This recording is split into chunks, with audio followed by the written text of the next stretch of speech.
Monsieur le Premier ministre, chef du gouvernement, Monsieur le Président des institutions de la République, chers collègues, membres du Conseil national de transition, Mesdames et Messieurs les membres du gouvernement, Excellences, Mesdames et Messieurs les représentants du corps diplomatique, Madame et Messieurs les présidents des autorités administratives indépendantes, Monsieur le chef d'état-major général des armées, Monsieur le chef d'état-major et directeur des services, Monsieur le gouverneur du district de Bamako, Madame le maire de la commune 3 du district de Bamako, Mesdames et Messieurs les représentants des partis politiques, Messieurs les représentants des familles fondatrices de Bamako et des légitimités traditionnelles et religieuses, distingués invités en vos rangs, qualité et grade tout protocole observé. Mesdames et Messieurs, permettez-moi de rendre grâce à Allah, le Tout-Puissant, le très miséricordieux qui nous a permis de nous retrouver aujourd'hui encore pour l'ouverture de la session d'octobre 2023 du Conseil national de transition. Je voudrais, au nom de l'ensemble des membres du Conseil national de transition, du personnel administratif et à mon nom propre, vous remercier de nous avoir fait l'honneur d'être là avec nous pour ce premier jour de notre session d'octobre. En cet instant solennel, mes pensées vont d'abord vers les victimes civiles et militaires qui ont donné leur vie afin que vive le Mali éternel. Je n'oublie pas non plus, loin s'en faut, nos braves populations qui souffrent dans leur chair et leur âme des drames que nous vivons dans certaines parties du pays. Certains de nos compatriotes ont été contraints à des déplacements à l'intérieur du pays et parfois à l'exil. C'est le lieu aussi d'exprimer toute ma gratitude à tous ceux qui apportent leur soutien à ces personnes vivant dans la précarité, loin de leur environnement habituel. Je voudrais remercier également tous les pays amis du Mali qui ont accepté de rester avec nous et d'œuvrer à nos côtés en ces moments difficiles de notre histoire.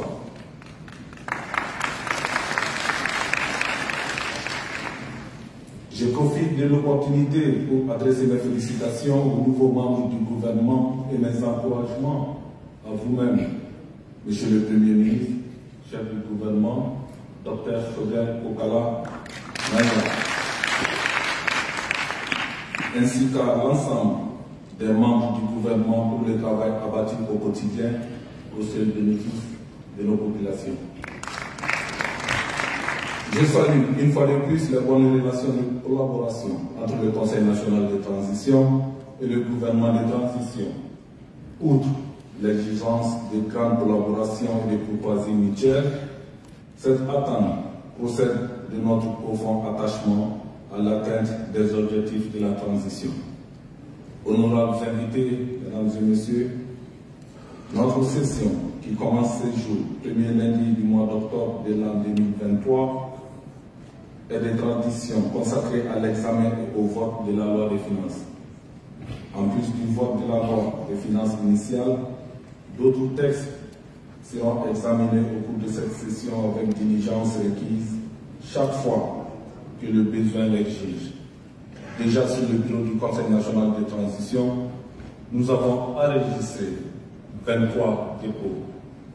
Monsieur le Premier ministre, Mesdames et Messieurs, il sera fastidieux d'évoquer ici toutes les actions menées par le Conseil national de transition dans le cadre de la réussite de la transition. Il convient à même de noter que dans le domaine législatif et uniquement au cours de la session extraordinaire du mois d'août dernier, le Conseil national de transition a procédé à l'adoption des lois d'importance capitale, parmi lesquelles nous pouvons citer les lois relatives au code minier et au contenu local. La loi numéro 06-067 du 29 décembre 2006, modifiée portant code général des impôts.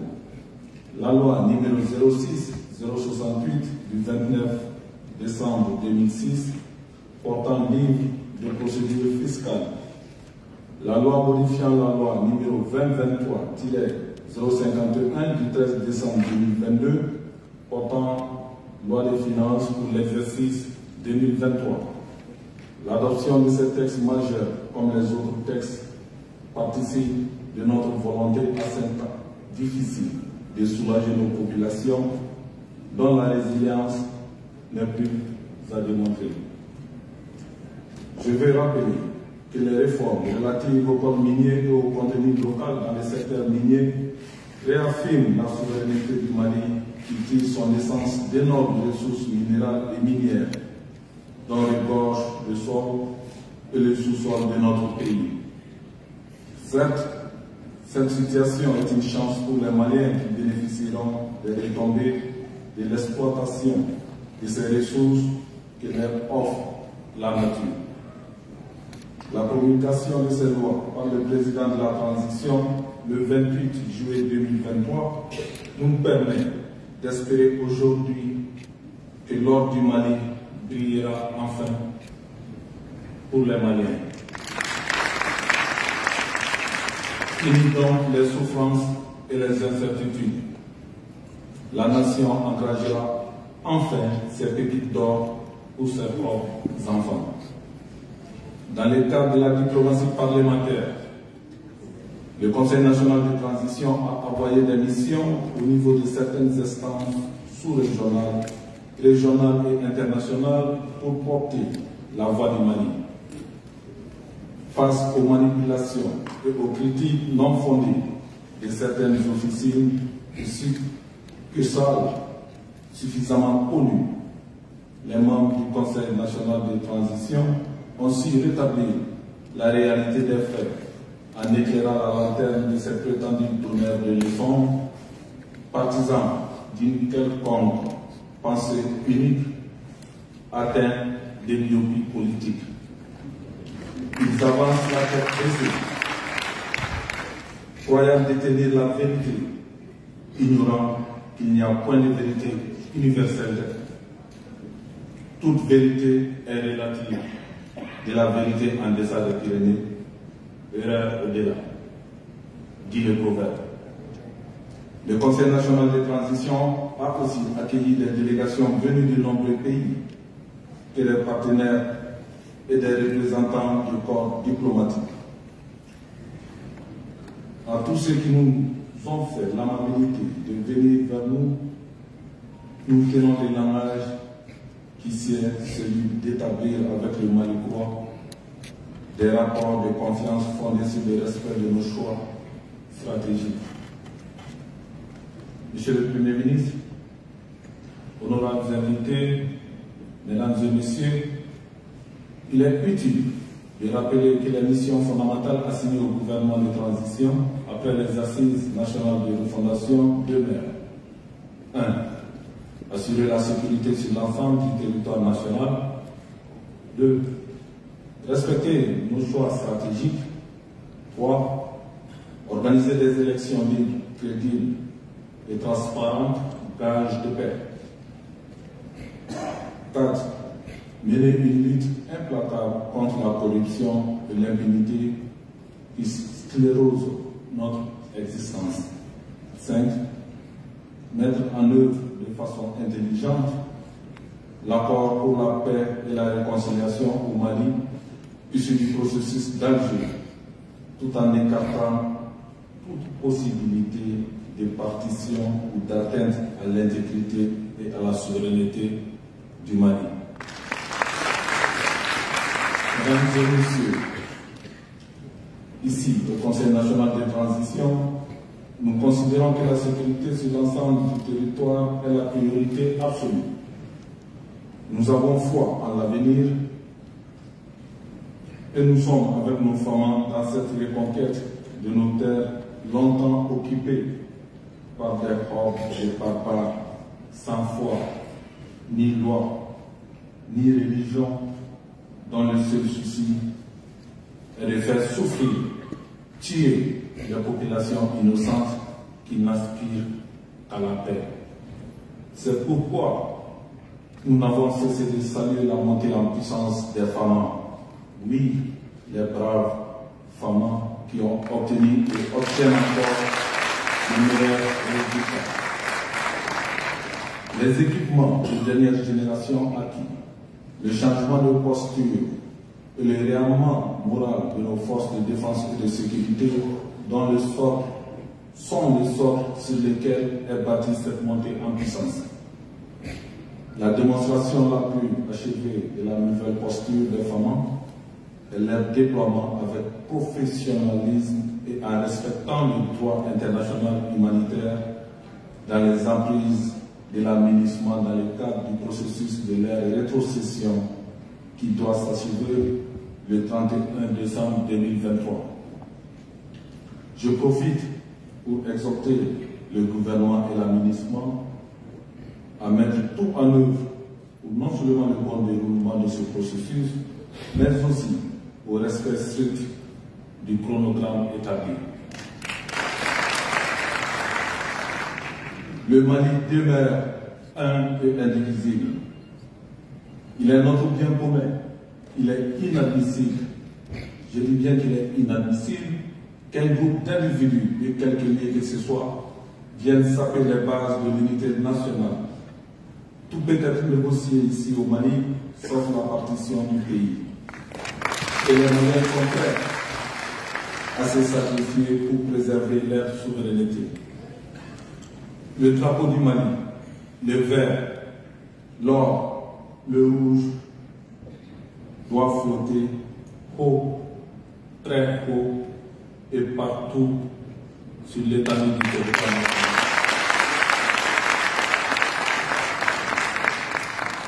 La maîtrise dont nos forces de défense et de sécurité font preuve depuis le début de cette transition prouve que l'armée malienne est devenue une référence aujourd'hui en matière de capacité opérationnelle et de forces de frappe au niveau de notre continent et bien ailleurs. C'est le lieu de féliciter l'ensemble de nos troupes avec à sa tête le chef suprême des armées, le président de la transition, chef de l'État, l'imperturbable colonel Assimi Goïta, dont le leadership, l'engagement et la détermination auront permis à nos forces armées de surmonter bien le cueil et de relever autant de défis.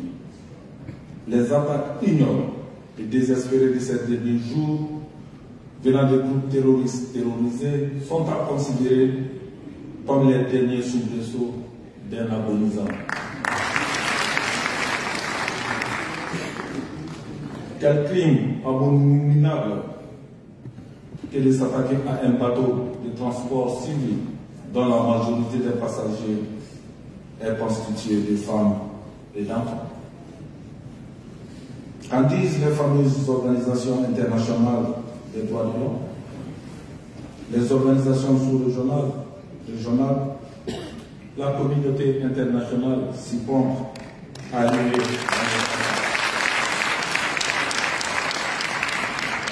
Silence radio depuis ce 7 septembre 2023. Des poids, des mesures, certainement. Nous avons compris. Oui, cela aussi nous l'avons compris. Et notre peuple, fier et digne, saura s'en souvenir. On aura invité, mesdames et messieurs, dans le cadre de l'organisation des élections générales libres, transparentes et crédibles qui sont prévues, le Conseil national de transition salue la publication de la nouvelle constitution le 22 juillet 2023 par le président de la transition. Nous sommes totalement en phase avec le président de la transition, le colonel l'imperturbable Assimi Goïta. Cette constitution vise à redonner à l'action politique et parlementaire ses lettres de noblesse et à réhabiliter les partis politiques pour leur permettre de s'acquitter au mieux de la mission dont ils sont désormais constitutionnellement investis, à savoir contribuer à un encadrement judicieux des citoyens, assurer efficacement leur représentation et à aider à la préparation d'élites aptes à bien gérer les affaires publiques et dire adieu au combat et aux luttes politiques insensées en se battant pour l'émergence des devoirs et non des droits uniquement. Ce Mali que nous voulons bâtir demande juste des décisions fortes et courageuses qu'il nous appartient de prendre, convaincus qu'elles sont au seul bénéfice de notre peuple. C'est pourquoi je salue l'annonce faite par le gouvernement la semaine dernière du léger report de la prochaine élection présidentielle. Ce report vise à lui permettre d'assurer une meilleure organisation de ce scrutin d'une part et à nos concitoyens une plus grande participation d'autre part.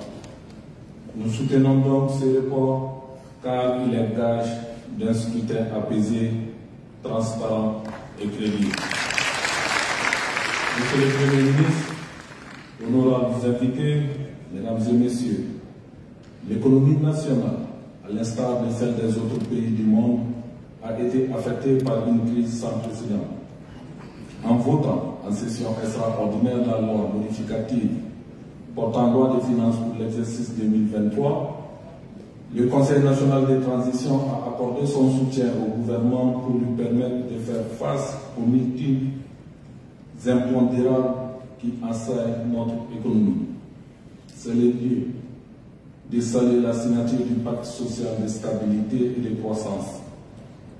La signature de ce pacte, accompagnée de plans d'action le vendredi 25 août 2023, entre le gouvernement et les partenaires sociaux, va dans le sens de l'apaisement du climat social.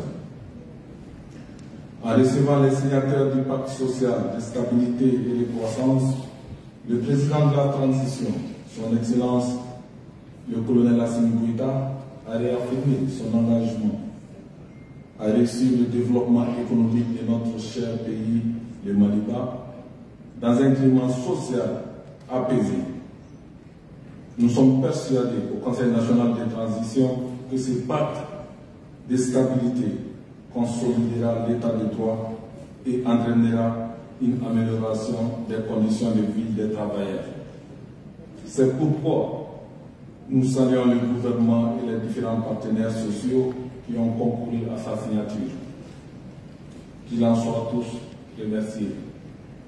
Monsieur le Premier ministre, par rapport à l'épineuse question de l'augmentation des prix des denrées de première nécessité, nous demandons au gouvernement de communiquer plus. Il en est de même du délestage, que les efforts fournis et les enjeux actuels qui dépassent souvent le contexte national soient expliqués. Nos compatriotes ont une grande capacité de résilience chaque fois qu'ils sont bien informés et qu'ils se sentent concernés en premier chef. Sur l'observation du deuil national, il faut aussi expliquer pourquoi il est décrété et comment l'observer. Le deuil national, lorsqu'il est décrété, doit être respecté. Rien n'est plus désagréable que des scènes de jouissance, alors qu'à côté, des familles pleurent, un père, un fils, une mère, un ami, voire un collègue. Monsieur le Premier ministre, la gestion rigoureuse des affaires publiques est un devoir absolu pour tous. C'est pourquoi, au Conseil national de transition, nous avons accordé une grande diligence à l'examen des textes de loi provenant du ministère de la Justice, garde des Sceaux. Ce que nos concitoyens attendent de la justice, c'est une justice au service du citoyen. La transition est en train de faire émerger cette justice proche des justiciables, marquée par la clarté, la simplicité, la célérité dans ses procédures, la probité dans ses jugements, ainsi que la modernité dans ses structures. Une justice rendue par des magistrats compétents et impartiaux, fermement attachés à la suprématie de la loi, à la protection des droits et au redressement des injustices. Monsieur le Premier ministre, honorables invités, la situation actuelle de notre pays exige que tous les acteurs pensent à l'essentiel, à savoir un Mali unifié, pacifié et laïque. Pour atteindre cet objectif, nous devons taire nos querelles partisanes, mettre de côté nos intérêts particuliers, faire preuve d'impartialité, de compréhension mutuelle, promouvoir la paix à travers une cohésion forte, éviter d'engager des combats politiques par procuration. C'est dans cette optique que le Conseil national de transition salue l'organisation réussie de la Biennale artistique et culturelle au mois de juillet dernier à Monti, placée sous le thème « Le Mali, une histoire commune, une seule nation, un même destin ». Cette biennale a été une bonne opportunité pour nos jeunes de prêcher l'attente et la cohésion sociale qui sont les gages d'un avenir radieux. La biennale 2023 à Monti a eu la particularité de réunir pour la première fois les 19 régions du Mali et les districts de Bamako. Elle a surtout été l'occasion de faire davantage de la culture un puissant levier d'interpénétration, de cohésion sociale et de vivre ensemble, un espace de dialogue, de culture, mais aussi d'éclosion des talents. Toujours dans le cadre de la culture, de la paix et à laquelle aspire notre peuple, nous saluons l'organisation du 16 au 21 septembre 2023 de la deuxième édition de la Semaine nationale de la réconciliation Sénat, placée sous le thème « Ensemble, engageons-nous pour relever les défis d'une paix inclusive et durable ». L'édition 2023 de la Semaine nationale de la réconciliation a été magnifiée par l'ensemble de nos compatriotes. Les Maliens se sont mobilisés autour des idéaux de paix, de tolérance, de cohésion, de pardon, de vivre ensemble, de réconciliation pour la stabilité de la nation. Martin Luther King avait l'habitude de dire, je cite, « Nous avons appris à voler dans les airs comme les oiseaux. Nous avons appris à nager dans les mers comme les poissons.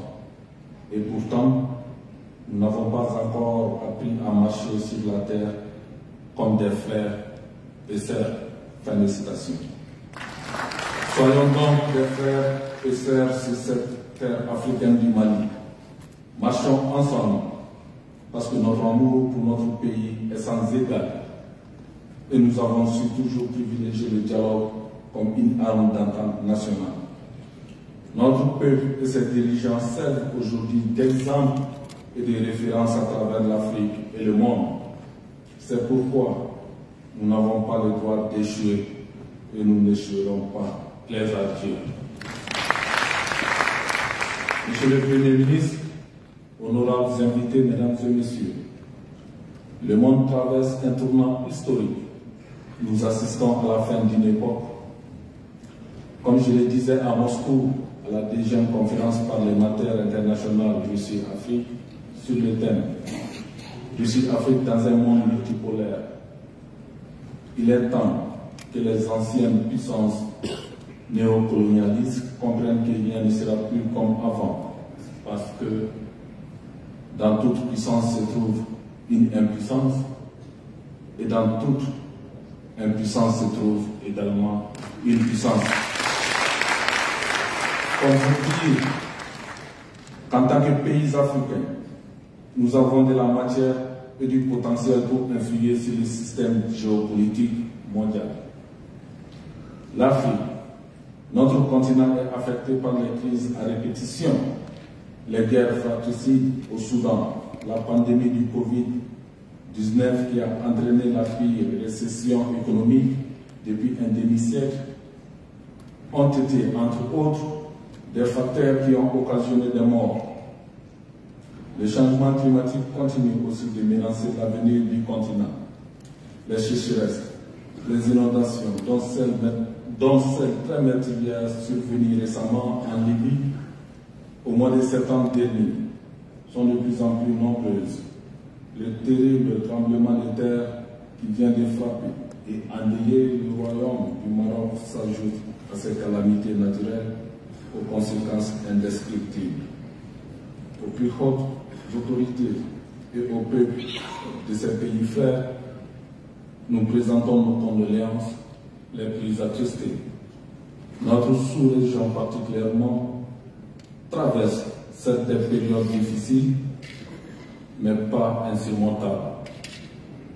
Le combat contre le terrorisme et les crimes organisés dans la zone des 3 frontières est un noble combat que les 3 armées du Burkina Faso, du Mali et du Niger, avec l'aide et l'accompagnement des pays amis, doivent à tout prix gagner, car il y va de la survie même de nos États.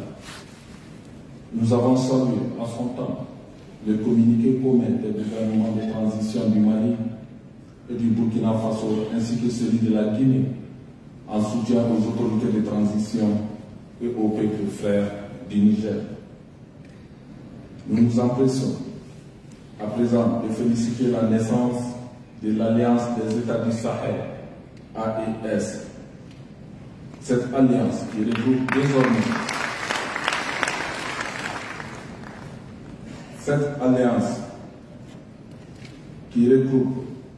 désormais nos 3 pays frères, le Burkina Faso, le Mali et le Niger, et qui s'élargira, nous en sommes certains très bientôt, à d'autres pays, est une réponse homogène à la crise sécuritaire qui secoue la zone dite des 3 frontières de Liptako-Gourmand.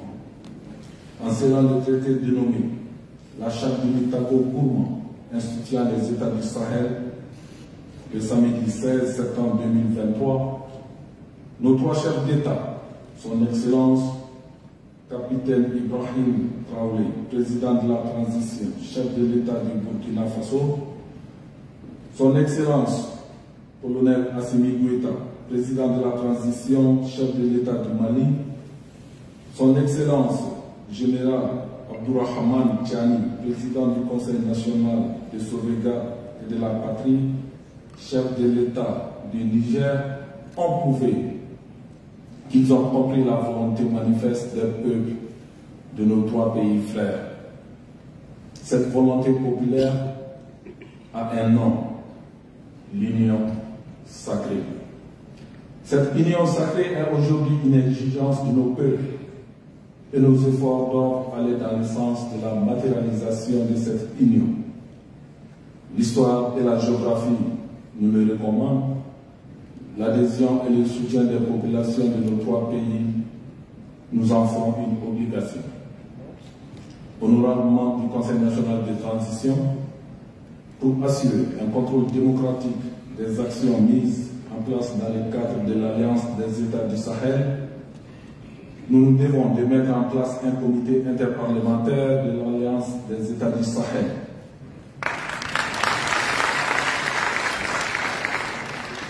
Nous sommes persuadés que ce comité saura être un cadre de coopération et d'initiative parlementaire pour l'édification de la paix et du développement durable au Sahel. Monsieur le Premier ministre, honorables invités, honorables membres du Conseil national de transition, mesdames et messieurs, l'Afrique que nous voulons bâtir, l'Afrique de nos rêves, mieux respectée et totalement engagée sur la voie de l'émergence est possible. Pour y parvenir, nous devons juste changer nos mentalités et transformer les crises qui nous sont imposées en opportunités. Oui, en opportunités. Et nous le pouvons. Nous pouvons et nous devons léguer aux générations futures une Afrique C'est l'essence de notre combat, qui est avant tout et surtout un combat générationnel. Nous le pouvons et nous le ferons parce que simplement nous, Maliens, en avons fait les serments à travers le chant national des Pyrénées. Je vous le rappelle, nous faisons ces serments, nous ferons le Mali, nous ferons l'Afrique, nous ferons l'Afrique, même s'il faut notre sang, nous irons de l'avant, même s'il faut notre sang, nous irons en gloire. Je ne saurais terminer sans remercier la presse malienne, toute la presse malienne, pour tous les efforts fournis dans la diffusion de la très bonne et saine information à l'endroit de l'opinion nationale et internationale.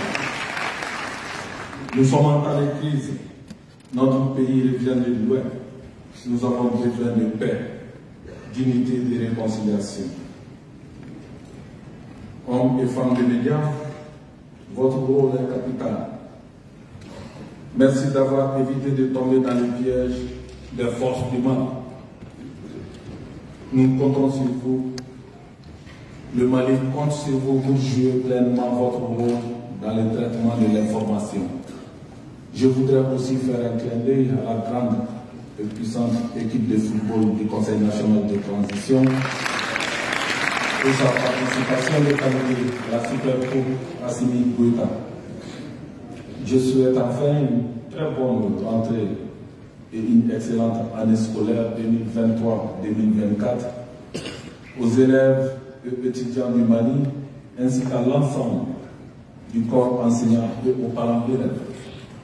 Allons donc en une session pleine et une année scolaire que nous souhaitons sereine et studieuse.